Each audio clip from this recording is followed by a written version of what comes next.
আসসালামু আলাইকুম। গত রাতে ভিস্কা বার্সার সাথে রিয়াল মাদ্রিদের যে হার, প্রথমে হার মেনে নিতে হয়। আর পরবর্তী বিষয়গুলো হচ্ছে যে আনচলত্তির ব্যর্থতা। কেননা আনচলত্তি সবসময় ভাবতেছে right winger, left winger, midfielder এবং স্ট্রাইকার নিয়ে। ডিপেন্ডিং এ যে সমস্যাটা আমি এর আগের ভিডিওতেও বলেছিলাম যে ডিপেন্ডিং এও একটা বড় সমস্যা যাচ্ছে রিয়াল মাদ্রিদের। কেননা কারবাহাল, এডার মিলিটাও অনেক ডিপেন্ডার আছে যে 1 বছরের জন্য করে ভেইনের প্রবলেমে বাইরে আছে মাঠ থেকে।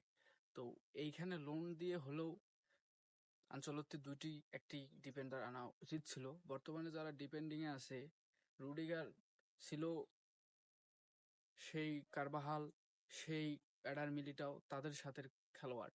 তো এখানে নতুন যে ডিপেন্ডার গুলো এসেছে, না নতুন বললে ভুল হবে, যেগুলো আছে তো সেগুলোর সাথে আসলে ম্যাচিং হচ্ছে না। একাই সে কি করবে?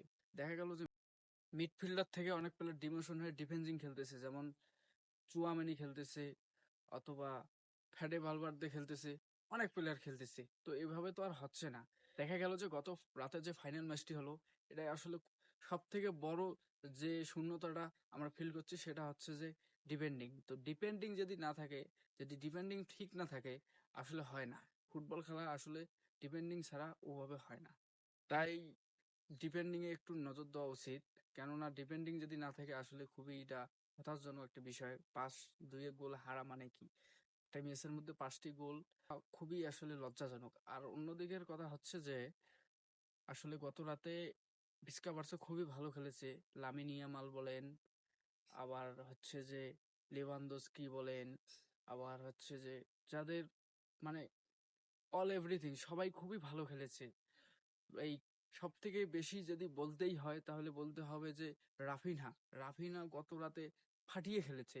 আসলে ভিস্কা বার্সা যে এত ভালো ভাবে ব্যাক করবে, তাদের কিছুদিন আগের মধ্যেও খুবই একটা সংকটময় দিন গেছিল। প্লেয়ার দিক থেকে বলেন, ডিফেন্ডিং এর দিক থেকে বলেন, স্ট্রাইকের দিক থেকে বলেন, কিন্তু একবারে তারা এইভাবে গোছালো ভাবে যে আসছে, এটা আসলে খুবই আনন্দদায়ক একটি বিষয়। কেননা ভিস্কা বার্সা আসলে এভাবে যে গোছালো ভাবে ফিরে আসবে আসলে কেউ কখনো আশা করেনি। তো তারা যে কাপটি পেয়েছে বছরের শুরুতে, তাদেরকে অভিনন্দন জানিয়ে আমি শেষ করতেছি। ধন্যবাদ।